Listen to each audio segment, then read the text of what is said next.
مفتی عبدالودود کے بیانات کے لیے مفتی صاحب کے آفیشیل چینل مفتی عبدالودود کو سبسکرائب کریں۔ بسم اللہ الرحمن الرحیم۔ ذی الحجہ کا مہینہ ہے۔ ہم جو آپ صلی اللہ علیہ وسلم کے امتی ہیں، اس ذی الحجہ کے مہینے میں بہت سارے واقعات اس امت کی تو تاریخ میں ہوئے ہیں جو انتہائی تکلیف دہ ہیں، اذیت ناک ہیں، غمناک ہیں۔ ان میں سے ایک واقعہ حضرت عثمان رضی اللہ تعالیٰ عنہ کی شہادت کا ہے۔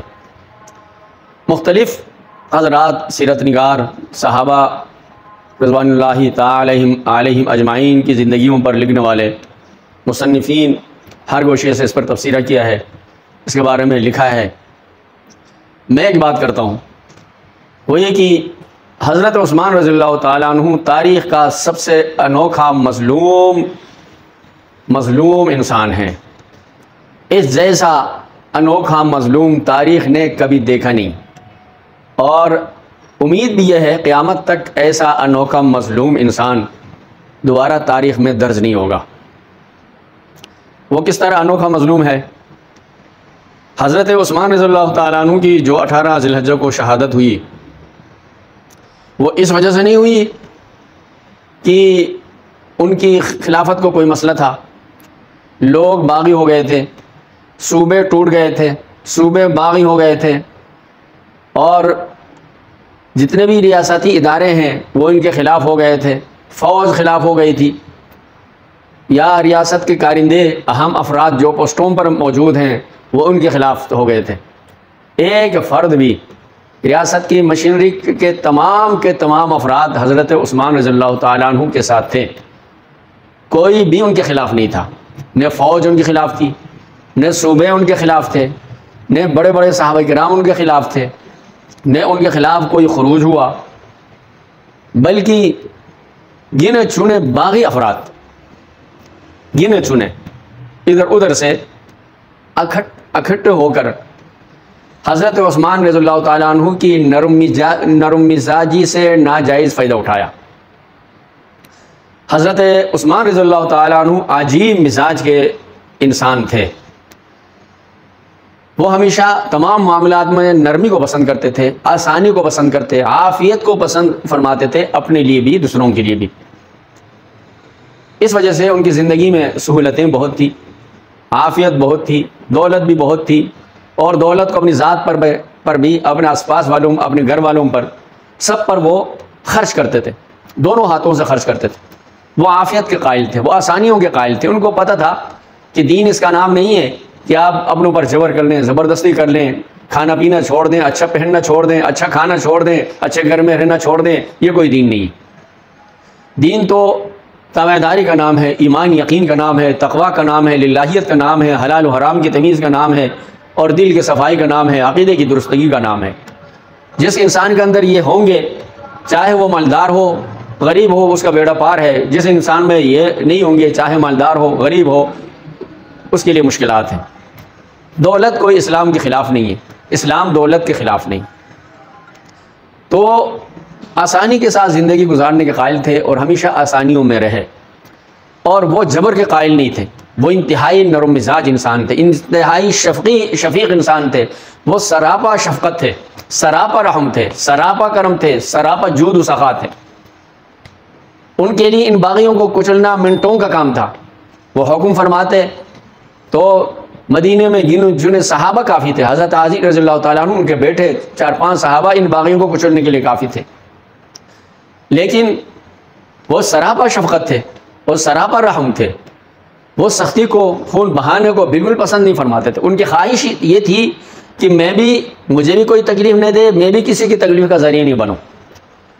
اب وہ اپنے حد تک، اپنی ذات کی حد تک وہ کسی کو تکلیف انہوں نے کبھی نہیں دی، بلکہ ان پر الزام لگا کہ اقربا پروری کا، وہ ان کے مزاج نہ سمجھنے کی وجہ سے وہ سب کو نوازتے تھے، سب کے لیے رحم دل تھے۔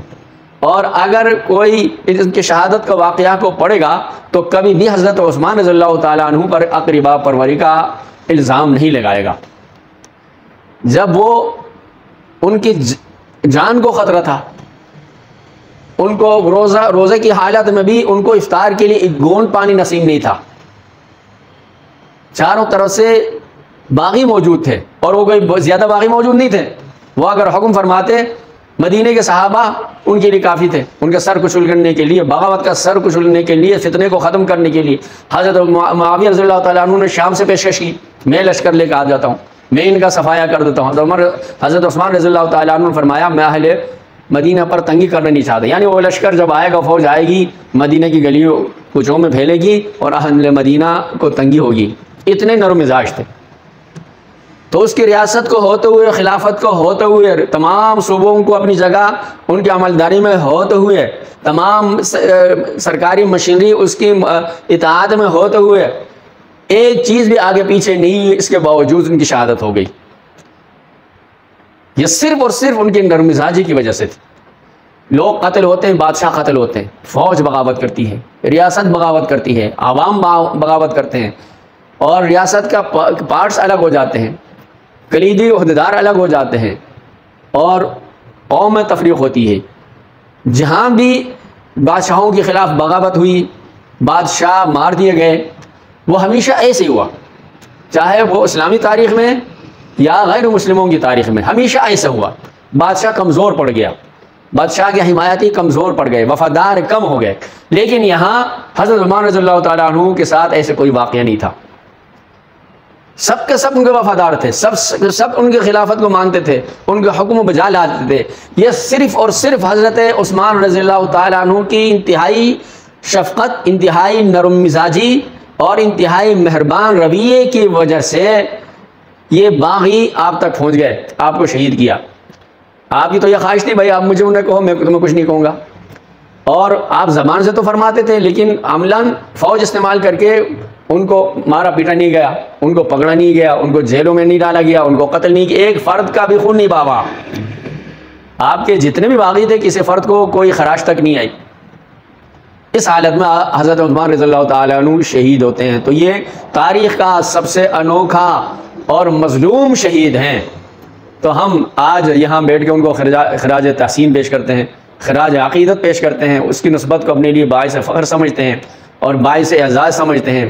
اور حضرت عثمان رضی اللہ تعالیٰ عنہ کی سخاوت کا یہ عالم ہے کہ ان کے صدقات جاریہ آج بھی ان کے نام پہ جاری ہیں. 1400 سال سے ان کے جو انہوں نے صدقہ کیا تھا ان کا سلسلہ آج تک جاری ہے. آج بھی ان کے نام پر اکاؤنٹ موجود ہیں.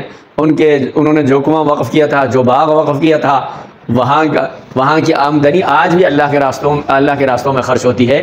حضرت عثمان رضی اللہ تعالیٰ عنہ کے نام پہ خرچ ہوتی ہے. یہ سدا بہار شخصیت ہے اور اللہ تعالیٰ ان سے راضی ہو اور وہ اللہ سے راضی ہو. اللہ تعالیٰ ان کی زندگی سے ہم سب کو سبق حاصل کرنے کی توفیق عطا فرمائے. واخر دعوانا